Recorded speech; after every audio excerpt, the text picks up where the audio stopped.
What if I told you that in February 1945, a British military operation on a small island off the coast of Burma resulted in approximately 1,000 Japanese soldiers being hunted through mangrove swamps by thousands of saltwater crocodiles, the largest reptilian predator on Earth? That British forces deliberately drove Japanese troops into crocodile-infested swamps during the night, then listened as the darkness filled with screams, gunfire, and the sounds of thrashing water while crocodiles attacked trapped soldiers who had nowhere to escape? That this incident, recognized by the Guinness Book of World Records as the worst crocodile disaster in the world, was both a military operation and a natural horror show that haunted every soldier who witnessed it? This is the story of the Battle of Ramree Island, where modern warfare collided with primordial predators and British forces used nature itself as a weapon. And the darkest part? The debate still rages over whether this was a legitimate military tactic or a war crime disguised as natural disaster. January 1945. The Burma campaign was entering its final phase. British forces advancing through Burma, modern-day Myanmar, were pushing Japanese forces back toward Rangoon and the Burmese coast. The strategic situation favored the Allies. Japanese forces in Burma were cut off from reinforcement and resupply. Allied air superiority meant Japanese troop movements were constantly bombed. British and Commonwealth forces had numerical and equipment superiority. Japanese commanders were receiving orders to hold positions to the last man. Fanatical defense rather than tactical retreat. In this context, Ramree Island became strategically significant. Ramree Island. Ramree is a large island, approximately 50 miles long and 20 miles wide, located off the Burmese coast in the Bay of Bengal. The island's features made it militarily valuable: relatively flat terrain suitable for airfield construction, position-controlling approaches to Rangoon, deep water anchorages for naval operations, geographic location ideal for launching further operations into Burma. The Allies wanted Ramree Island as an airbase and naval facility to support the final push to retake Rangoon. The Japanese garrison, approximately 1,000 Japanese soldiers, defended Ramree Island in January 1945. They consisted of infantry from the 54th Division, naval personnel manning coastal defenses, support troops and labor units. These were not elite forces. By 1945, Japan's best troops had been killed, or were deployed in more critical theaters. The Ramree garrison was composed of average soldiers, some of them conscripts or labor troops with minimal combat training. Their orders were standard for Japanese forces in 1945. Defend the island at all costs, delay Allied advances as long as possible, inflict maximum casualties, and die rather than surrender. The Allied plan. British forces planned Operation Matador, an amphibious assault on Ramree Island, followed by a campaign to clear Japanese defenders and establish the airbase. The assault force included elements of the 36th Indian Infantry Division, Royal Marines Commandos, naval support including battleships and cruisers for shore bombardment, air support from RAF squadrons. The plan was straightforward: land forces on Ramree, establish beachheads, push inland, and systematically clear Japanese positions. What the planners didn't anticipate, or perhaps didn't care about, was the terrain. Ramree Island's interior was dominated by mangrove swamps, one of the most inhospitable environments on Earth. Mangroves are tropical coastal forests that grow in saltwater. Ramree's mangroves covered approximately 10 square miles of the island's interior. A dense, waterlogged maze of brackish water, salt water mixed with fresh water, creating tidal channels, deep pools, and shallow areas that changed with the tide. Water depth could vary from ankle-deep to overhead deep within feet. Dense vegetation, mangrove trees with tangled root systems creating impassable barriers. Visibility was often limited to a few feet. Movement required hacking through vegetation or wading through water. Mud, deep, thick mud that could trap soldiers up to their waists. The mud was often covered by shallow water, making it impossible to see depth until you stepped into it. No solid ground, little or no dry land. Resting meant standing in water or perching on mangrove roots. Sleeping was nearly impossible. Insects, mosquitoes and clouds, leeches that attach to any exposed skin, flies, and other parasites. Disease, malaria, dengue fever, and various tropical diseases were endemic. Any cut or wound would rapidly become infected in the contaminated water. No escape routes. The swamps were surrounded by either Japanese-held territory, open water, or British-controlled areas. Once you entered the swamp, exit was extremely difficult. For soldiers unused to this environment, and the Japanese garrison included many who'd been stationed on Ramree for only weeks or months, the swamps were a death trap even without enemy action. The crocodiles. But the mangrove swamps had another feature that would turn the battle into a nightmare. They were home to one of the world's largest populations of saltwater crocodiles. Saltwater crocodiles, Crocodilus porosus. The saltwater crocodile is the largest living reptile. Adult males grow to 15 to 20 feet in length. Weight, 1,000 to 2,000 pounds for large males. Bite force, approximately 3,700 pounds per square inch, the strongest bite of any animal. Speed, can move explosively fast in water, capable of bursts up to 15 to 18 miles per hour. Hunting method, ambush predators, wait submerged with only eyes and nostrils above water, then launch sudden attacks, dragging prey underwater. Saltwater crocodiles are extremely aggressive and territorial. Unlike some crocodilian species that avoid humans, saltwater crocodiles actively hunt large mammals, including humans. The Ramree Island mangrove swamps were estimated to contain thousands of saltwater crocodiles. The exact number is unknown, but British soldiers and local Burmese villagers described the swamps as infested with crocodiles. These crocodiles had lived relatively undisturbed for years. They were accustomed to the mangrove environment and knew every channel, pool, and hunting spot. They were about to encounter over 1,000 armed soldiers entering their territory. January 21st, 1945, British forces launched the invasion of Ramree Island. The initial landing. The amphibious assault faced minimal resistance. Japanese forces didn't contest the beaches. British forces established beachheads quickly. Initial casualties were light. This was deceptive. The Japanese weren't planning to defend the beaches. They were preparing for a fighting retreat into the interior, where British advantages in naval gunfire and air support would be neutralized. The advance inland. As British forces pushed inland, Japanese resistance increased. Sniper fire from concealed positions, ambushes along approach routes, defensive positions in buildings, and natural strongpoints. The fighting was intense but not unusual for Pacific Island warfare. British forces made steady progress, pushing Japanese defenders back. By early February, British forces controlled most of the island's coastal areas and key positions. The Japanese retreat. Facing overwhelming force, the Japanese garrison commander made a decision. Rather than die in fixed defensive positions, the garrison would retreat into the island's interior, specifically into the mangrove swamps.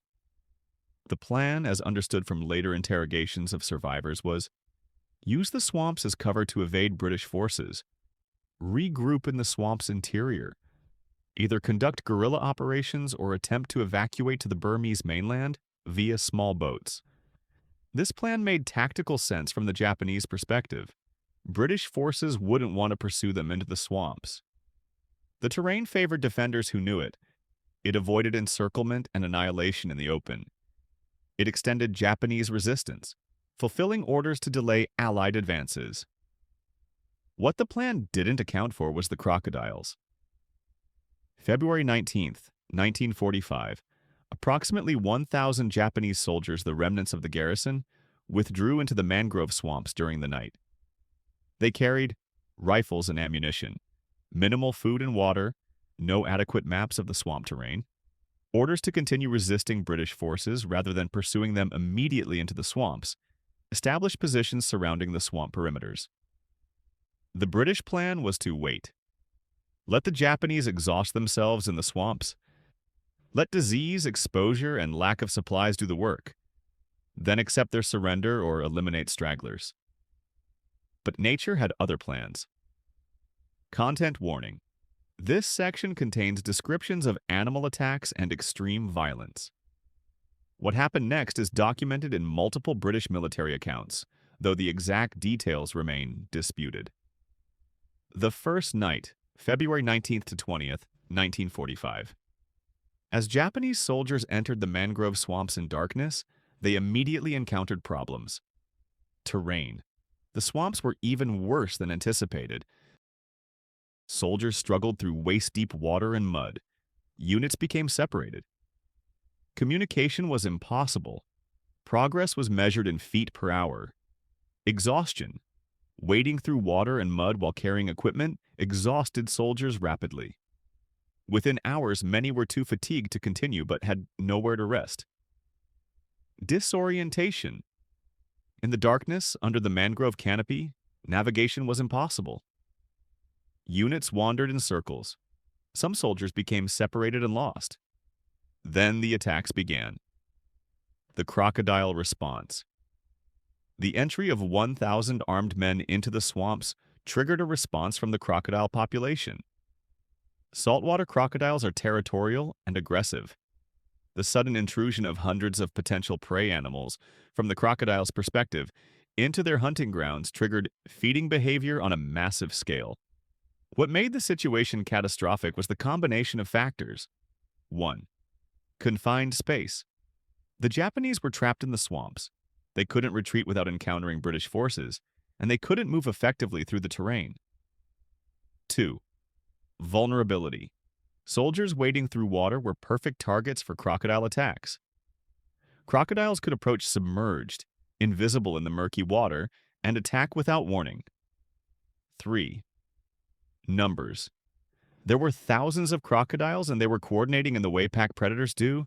Multiple crocodiles would attack the same group, creating chaos. 4. Night conditions.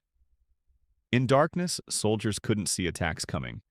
They heard thrashing, screams, and splashing, but couldn't identify threats until too late. 5.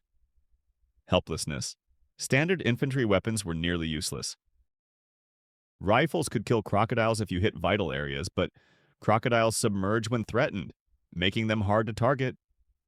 In darkness, soldiers were shooting at sounds, not visible targets. Crocodiles have extremely tough hides and thick skulls. Many shots simply bounced off. A wounded crocodile becomes more aggressive, not less. The attacks. Multiple British accounts describe what they heard from their positions surrounding the swamps.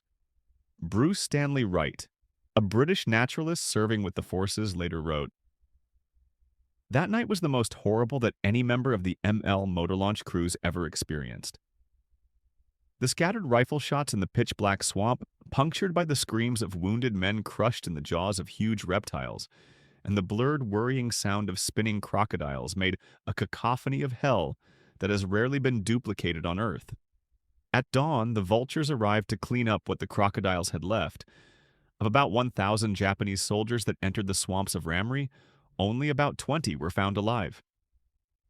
Other British soldiers described continuous screaming throughout the night, gunfire as Japanese soldiers tried to shoot crocodiles, thrashing and splashing sounds, pleas for help in Japanese, the distinctive sound of crocodile death rolls, when crocodiles grab prey and spin rapidly underwater to drown and dismember victims.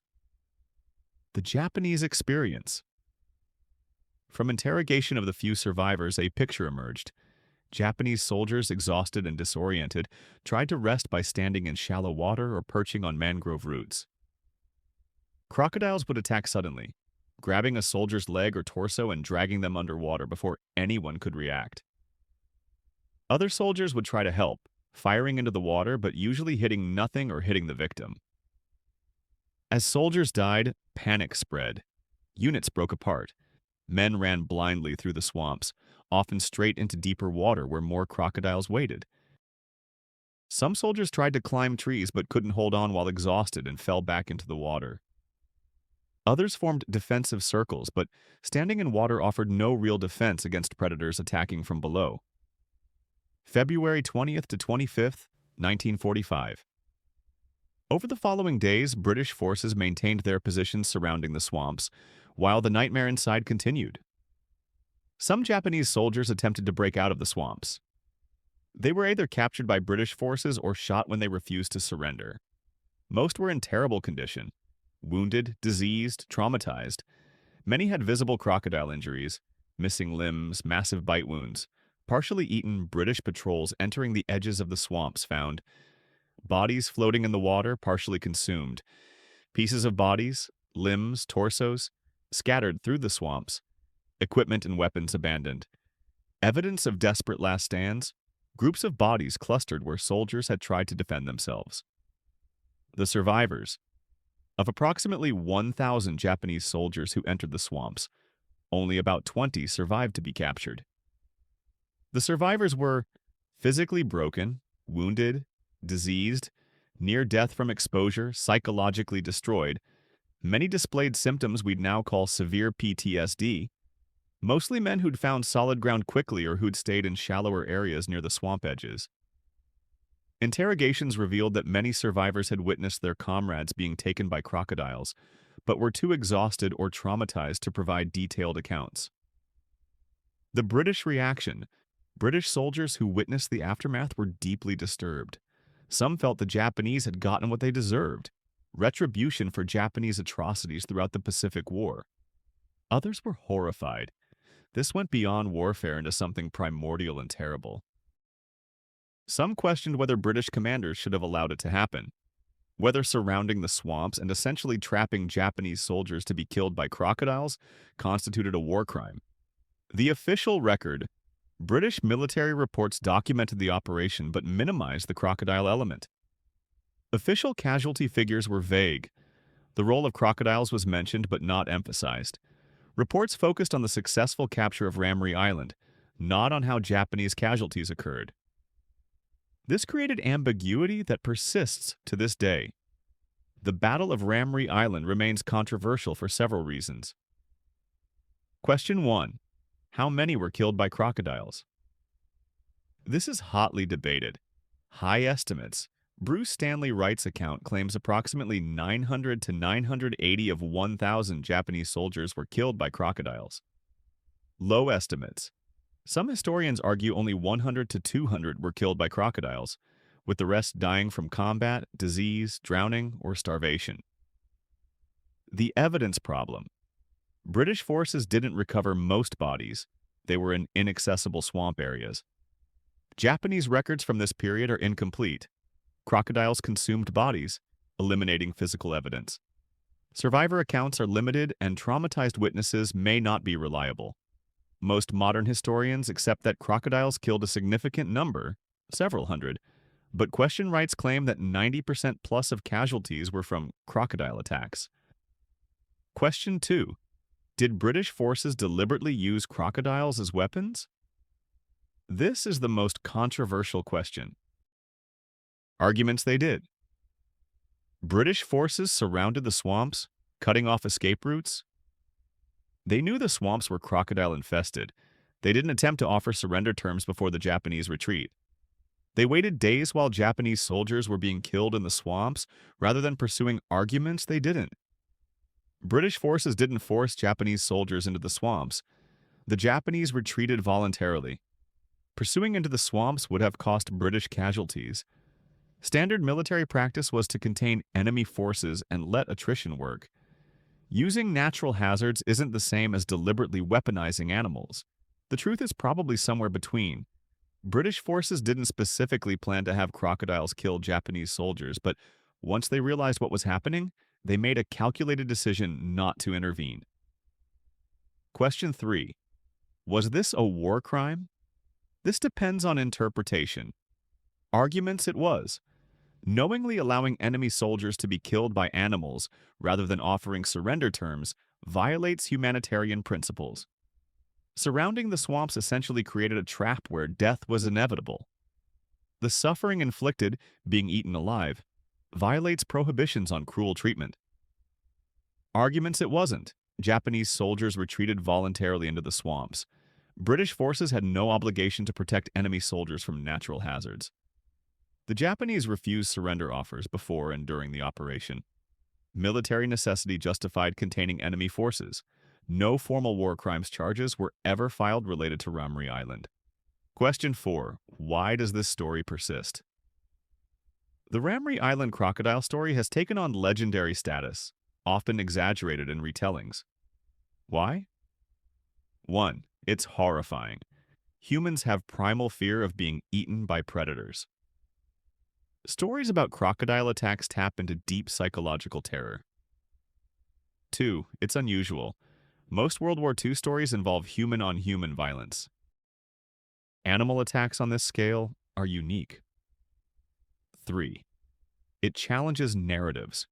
The story complicates simple good versus evil narratives of World War II by showing Allied forces in a morally ambiguous situation. 4. It's cinematic. The image of soldiers being hunted by crocodiles is visually and narratively compelling, leading to frequent retelling. The Battle of Ramree Island raises profound questions about warfare, nature, and morality. On military tactics, using terrain as a weapon is standard military practice, driving enemies into rivers, forcing them into mountains without supplies, etc. But there's something uniquely disturbing about using living predators as de facto weapons. The question becomes, where is the line between using terrain and inflicting cruel death? On Japanese culpability, the Japanese decision to retreat into the swamps was tactical but disastrous. Their commanders likely underestimated the swamp's hazards. Japanese military culture's emphasis on no surrender meant soldiers couldn't change course even when the plan failed. Individual soldiers had no choice, they followed orders into the swamps, on British responsibility. British forces faced a tactical situation. They could pursue Japanese forces into the swamps, risking British casualties. They could surround the swamps and wait, letting nature take its course. They could offer generous surrender terms, potentially saving lives but also potentially prolonging resistance. They chose to wait. This was militarily sound but morally questionable.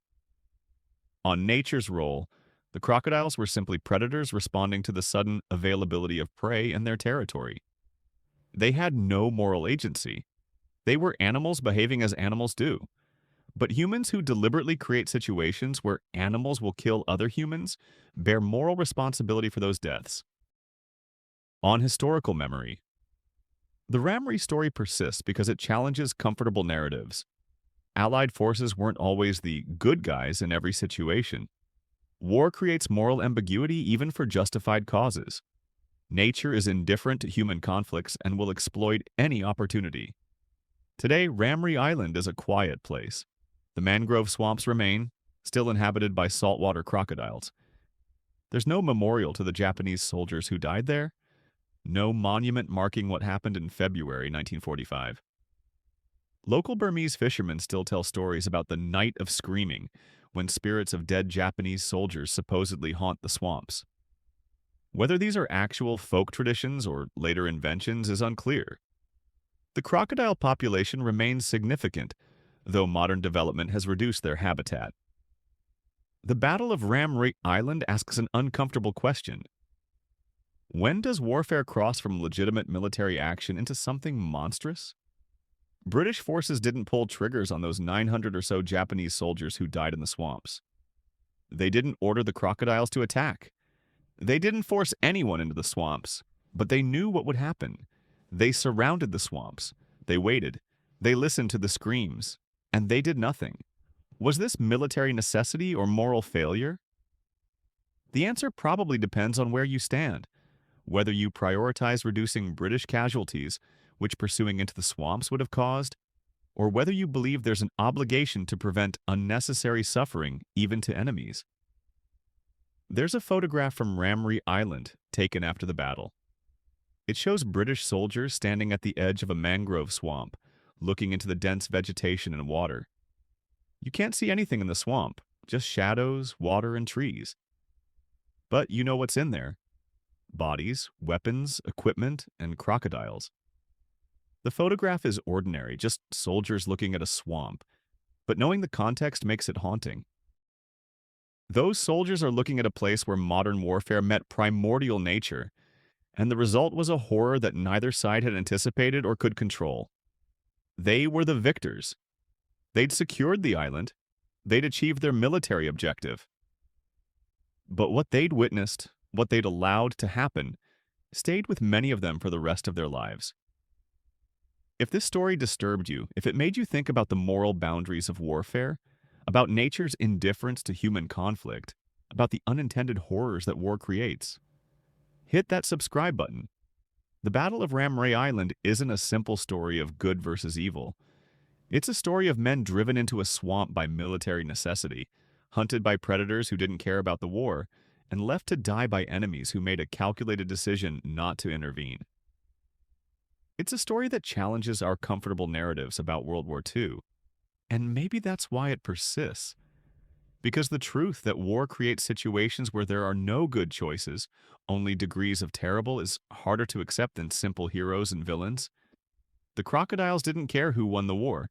They just knew prey had entered their territory. And they fed.